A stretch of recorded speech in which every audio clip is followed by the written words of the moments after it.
The live TV, सच सबसे आगे।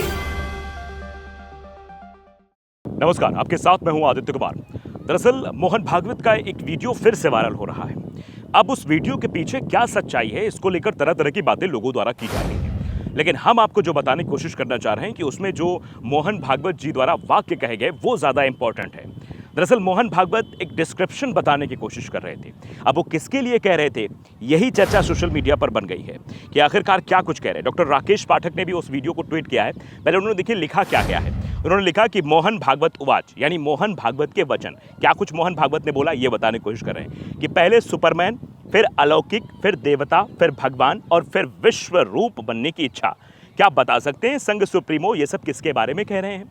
दरअसल संघ सुप्रीमो यानी कि मोहन भागवत जो बात कह रहे थे वो अपने आप में बेहद इंपॉर्टेंट है और मोहन भागवत के इससे पहले भी कई वीडियोस वायरल हो चुके हैं और संघ और मोदी जी के बीच की दूरी की भी कई चर्चाएं सोशल मीडिया पर आम है कि संघ नहीं चाहता कि मोदी आगे बढ़ें, संघ नहीं चाहता, ऐसे ऐसे करके कई पॉलिटिकल एनालाइजर जो हैं, जो पॉलिटिक्स को बहुत अंदरूनी तक समझते हैं, वो भी ये बात कहते हैं कि संघ और मोदी जी में नहीं पड़ रही है। यानी संघ को पूरी तरीके से धकेल दिया। अभी लोकसभा चुनाव में जब हार हुई तो इसको लेकर भी कहा गया कि लोकसभा चुनाव में हार का सीधा मतलब ये है कि संघ का इंटरफेरेंस नहीं रहा, संघ ने उस हिसाब से अपना काम नहीं किया या फिर संघ के बताए रास्ते पर केंद्रीय नेतृत्व नहीं चला बीजेपी का, इसीलिए ये खामियाजा भुगतना पड़ा। अगर संघ की बात मानी हुई होती तो उत्तर प्रदेश में इतनी बड़ी हार ना होती, ये भी चर्चा थी। खैर उस पर हम बात करेंगे, लेकिन जरा हम आज बात करेंगे मोहन भागवत के इस भाषण की, इस वाच की जो बोला गया है उनके द्वारा। दरअसल मोहन भागवत ने कहा कि पहले मैन, कोई आदमी रहता है तो सुपरमैन बनने की कोशिश करता है, मतलब कि वो एक ऐसा मानव जिसके पास शक्तियां हो, ये बताने की कोशिश। जब वो सुपरमैन बन जाता है तो उसके बाद उसके अंदर फिर वो सोचता है कि अलौकिक शक्तियां आ जाएं उसके अंदर, वो अलौकिक हो जाए, वो देव बन जाए। लेकिन फिर जब देवता बन जाता है, देवता पूछते हैं कि हमसे भी बड़ा कोई है, तो फिर वो भगवान और विश्व रूप बनने की कोशिश करते हैं। यानी स्टेप बाय स्टेप कोई व्यक्ति है, व्यक्ति ये सोचता है कि वो सुपरमैन बन जाए, लेकिन सुपरमैन के पास जब जाता है, सुपरमैन कहता है नहीं मुझसे भी कोई बड़ी शक्ति है, तो वो बनने की कोशिश। फिर वो उसके आगे चला जाए तो कहे नहीं इससे बड़ी भी एक शक्ति है, तो वो शक्ति बनने की कोशिश। तो ऐसा करते रहते हैं लोग, ये बताने की कोशिश है। अब मोहन भागवत ने कहा किस विषय पर है या किस लहजे में कहा या किसके लिए कहा है, ये इंपॉर्टेंट नहीं रह गया है। अब ये इंपॉर्टेंट हो गया है कि मोहन भागवत जो कह रहे हैं क्या वो मोदी जी के लिए तो नहीं है।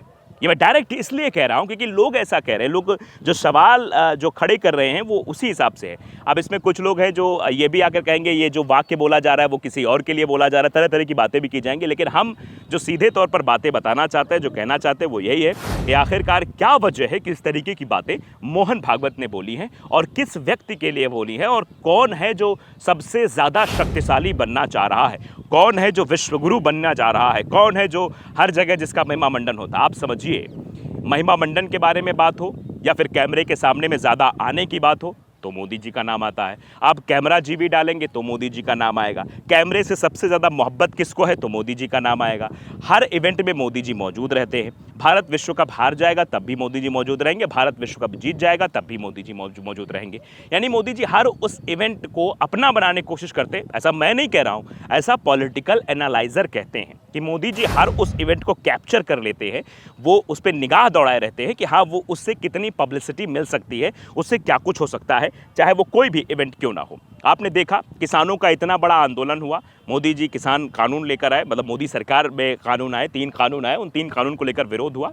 फिर मोदी जी ने आकर जब कानूनों को रद्द किया, पहले तो इसका क्रेडिट लिया कि हम कानून ले आए, किसानों के हित के कानून है। फिर उसके बाद जब उस कानून को वापस लिया गया तब भी मोदी जी उसका क्रेडिट लेने आ गए कि अभी हम किसानों को लगता है सही तरीके से समझा नहीं पाए, इसलिए हम ऐसा कर रहे हैं। तो क्रेडिट लेने की जब बात आती है तो मोदी जी आते हैं और यहाँ पर हम इसलिए इस बात की चर्चा कर रहे हैं क्योंकि कहा जा रहा है लोगों द्वारा कि ये सीधे तौर पर कहा जा रहा है ये वैचारिक लड़ाई अब सड़कों पर आ गई।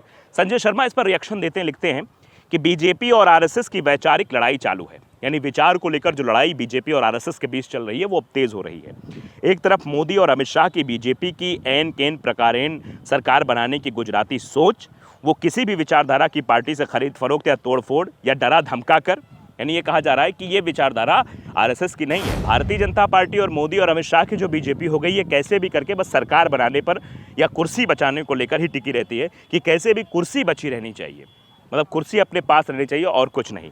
और ये दूसरी तरफ आरएसएस की सोच पूरे देशवासियों को एक हिंदू बना कर देश को हिंदुत्व की राह पर चलाने की है।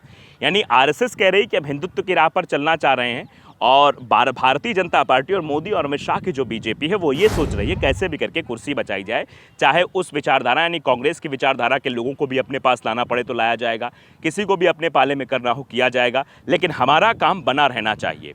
अब देखिए कुछ लोग हैं जिनको मिर्ची भी लग रही है। देखिए सोनिया लिख रहे हैं राहुल गांधी, मतलब ये जब सवाल पूछा गया कि ये वाक्य जो वाच बोला गया है मोहन भागवत के द्वारा किसके लिए बोला गया है, तो कह रहे हैं राहुल गांधी। डॉक्टर राकेश पाठक लिख रहे हैं नाम का अनुसार बुद्धि से भी शून्य ही हैं आप, मतलब शून्य नाम जो रखा है, कह रहे हैं कि ये मतलब जवाब अगर दिया गया है डॉक्टर राकेश पाठक की तरफ से तो ये सीधे तौर पर दिया गया है कि राहुल गांधी का तो नाम नहीं हो सकता है। तुम जो है शून्य, तुम्हारा एक्स है तो तुम्हारा दिमाग भी शून्य है, यानी बुद्धि से भी तुम जड़ बुद्धि हो, तुम्हारा बुद्धि भी शून्य है। अब इस पर लोगों का रिएक्शन जो है वो साफ तौर पर निकल आ रहा है। देखिए ये लोग लिख रहे हैं, आनंद लिख रहे हैं, कहीं यहाँ गटर की गैस से चाय बनाने वाले महान वैज्ञानिक के बारे में तो बात नहीं हो रही है। अब अगर गटर से चाय बनाने और गैस निकालने की बात होगी तो जहन में एक ही नाम तो आएगा, वो मोदी जी का आएगा। लेकिन लोग जो है इनडायरेक्टली वे में वैज्ञानिक कहकर संबोधित कर रहे हैं, बात रख रहे हैं कि देखिए मोदी जी के बारे में तो बात नहीं हो रही है। चर्चा बहुत तेज़ी के साथ इस वीडियो की हो रही, कई लोगों ने इसको जो है अपने एक्स हैंडल पर डाला भी है। ऋतु चौधरी ने भी इसको अपने एक्स हैंडल पर डाला, लिखा है कि पहले सुपरमैन, फिर अलौकिक, फिर देवता, फिर भगवान और फिर विश्व रूप बनने की इच्छा। यहाँ मोहन भागवत जी जिसको ट्रोल कर रहे हैं, कहीं वो हमारे नॉन बायोलॉजिकल प्रधानमंत्री जी तो नहीं है, सीधे तौर पर ऋतु चौधरी ने लिखा है। कहीं ये कि कहते ही हैं नॉन, इंटरव्यू में भी मोदी जी ने कह दिया है नॉन बायोलॉजिकल, और उसी को लेकर कह रहे हैं भैया कहीं ये मोदी जी का तो नहीं है बात, मोदी जी के बारे में तो ये बात नहीं कही जा रही। आगे देखिए राम गुप्ता है, आम आदमी पार्टी के शायद नेता हैं, वो लिख रहे हैं कि पहले सुपरमैन, वही बातें कि पहले सुपरमैन, फिर अलौकिक और फिर देवता, फिर भगवान और फिर भगवान के बाद विश्व रूप बनने की इच्छा।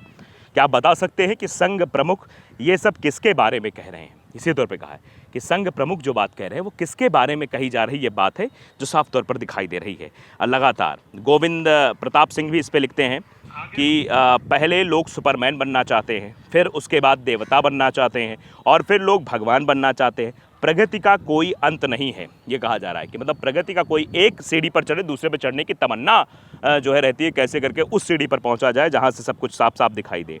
नितिन अग्रवाल लिख रहे हैं क्या मोहन भागवत नॉन बायोलॉजिकल अवतार वाले को ताना तो नहीं मार रहे हैं, यानी मोदी जी के बारे में तो ऐसा नहीं कह रहे हैं। लोगों का रिएक्शन तरह तरह से इस वीडियो को कहा जा रहा है। गुरप्रीत गैरी वाले लिख रहे हैं मोहन भागवत ने बिना नाम लिए ज़बरदस्त मौज की, ध्यान से सुनो।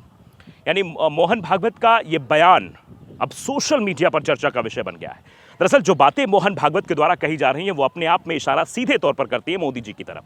अब लोग कह रहे हैं कहीं ये नॉन बायोलॉजिकल प्रधानमंत्री के लिए तो नहीं है, क्योंकि वो ये कह रहे हैं कि संतुष्टि जो सैचुरेशन होता है, एक आदमी संतृप्त जब हो जाता है वो नहीं हो पा रहा है। कहीं ना कहीं से कोई ना कोई रडार पे हमेशा होना चाहिए, और जो पाने की इच्छा है वो कम नहीं हो रही है, लगातार वो पाने की इच्छा बढ़ती चली जा रही है। एक के बाद एक वो इच्छा हो रही है, इस कुर्सी पर बैठने के बाद, इससे बाद महिमा मंडन, ये है वो है, ऐसा वैसा करना।